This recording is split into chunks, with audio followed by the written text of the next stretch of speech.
حضرت امیر المومنین مولا علی کرم اللہ تعالی وجہ الکریم اس کے راوی ہیں۔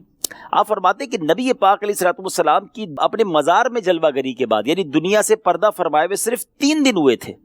تو ایک بدو کہتے ہیں ناظرین گاؤں سے آنے والے لوگوں کو، جو مدینہ منورہ کے اطراف میں گاؤں کے لوگ ہوتے تھے، ایک ولیجر بدو کہا جاتا ہے اسے، تو وہ آیا شخص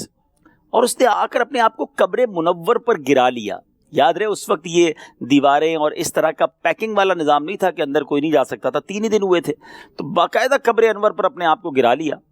اور اس کی خاک پاک اپنے سر پر ڈالی اور یوں عرض گزار ہوا، یا رسول اللہ صلی اللہ تعالی علیہ وسلم، جو کچھ آپ نے اللہ تبارک و تعالیٰ سے سنا ہے وہ ہم نے آپ سے سنا ہے،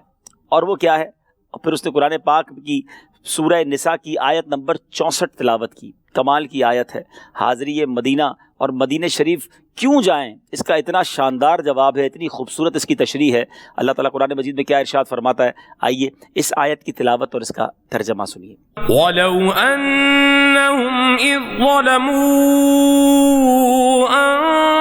أَنفُسَهُمْ جاءوك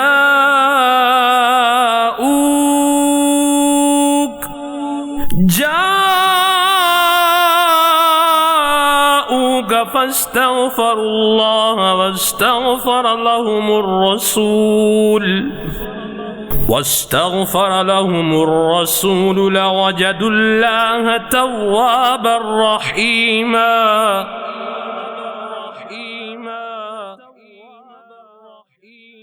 اور اگر جب وہ اپنی جانوں پر ظلم کریں تو اے محبوب تمہارے حضور حاضر ہوں اور پھر اللہ سے معافی چاہیں اور رسول ان کی شفاعت فرمائے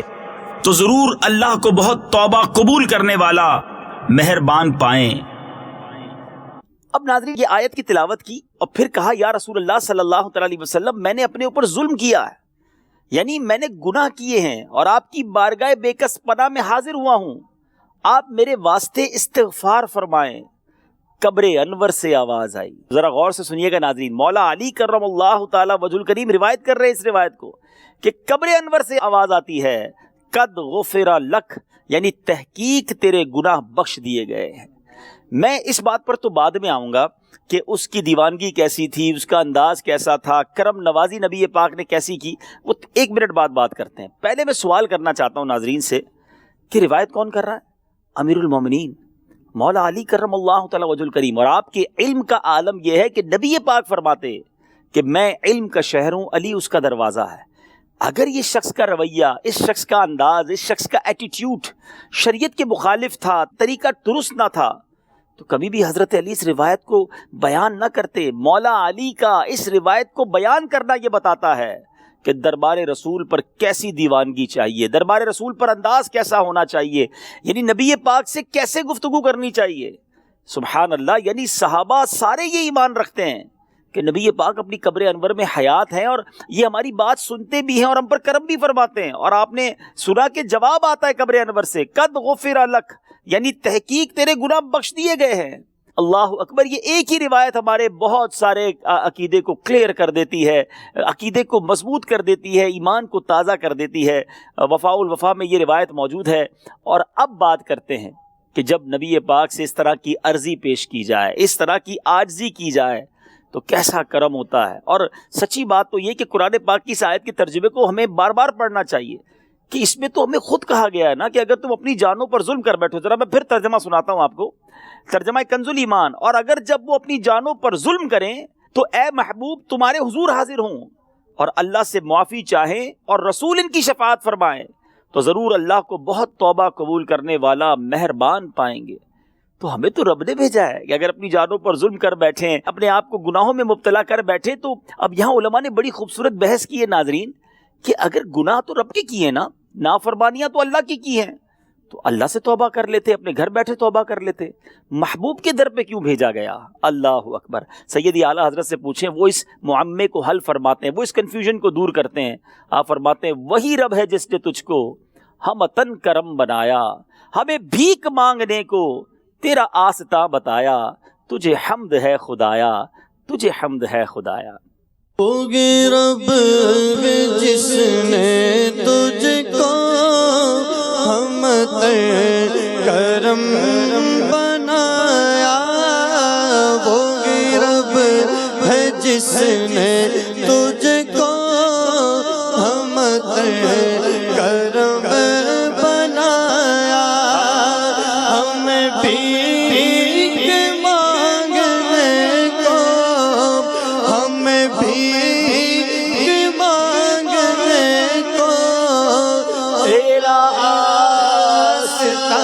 بتایا، تجھے حمد ہے خدایا، تجھے حمد ہے خدایا۔ اب اس میں سیدی اعلیٰ حضرت کا کمال دیکھیں کہ کیسی قرآن پاک کی آیت کی گویا تشریح کر دی۔ ایک اور شعر میں اس بات کو، بلکہ لفظ جاؤ کا جو قرآن میں آیا کہ اگر اپنی جانوں پر ظلم کر بیٹھو تو محبوب کے در پر چلے جاؤ، تو لفظ جاؤ کا کو اپنے شعر میں کیسے استعمال کیا اور کس پیارے انداز میں بات واضح کر دی ہے۔ آپ لکھتے ہیں آقا مجرم بلائے آئے ہیں، جاؤ کا ہے گواہ، حضور ہم خود نہیں آئے، ہمیں قرآن نے بھیجا ہے، ہمیں رب کی طرف سے حکم ملا ہے کہ مجرم ہو گئے ہو، جرم کر لیے ہیں، گناہ کر لیے ہیں، تو محبوب کے در پر چلے جاؤ۔ آقا مجرم بلائے آئے ہیں، جاؤ کا ہے گواہ، پھر رد ہو کب یہ شان، کریموں کے در کی ہے۔ مجرم بلائے آئے ہیں، جاؤ کا ہے گواہ، مجرم بلائے آئے ہیں، جاؤ کا ہے گواہ، پھر رد ہو کب یہ شان کریموں کے در کی ہے، پھر رد ہو کب یہ شان کریموں کے در کی ہے۔ صلو علی الحبیب صلی اللہ تعالی علی محمد۔ مجھے اپنی اور ساری دنیا کے لوگوں کی اصلاح کی کوشش کرنی ہے انشاءاللہ عز و جل۔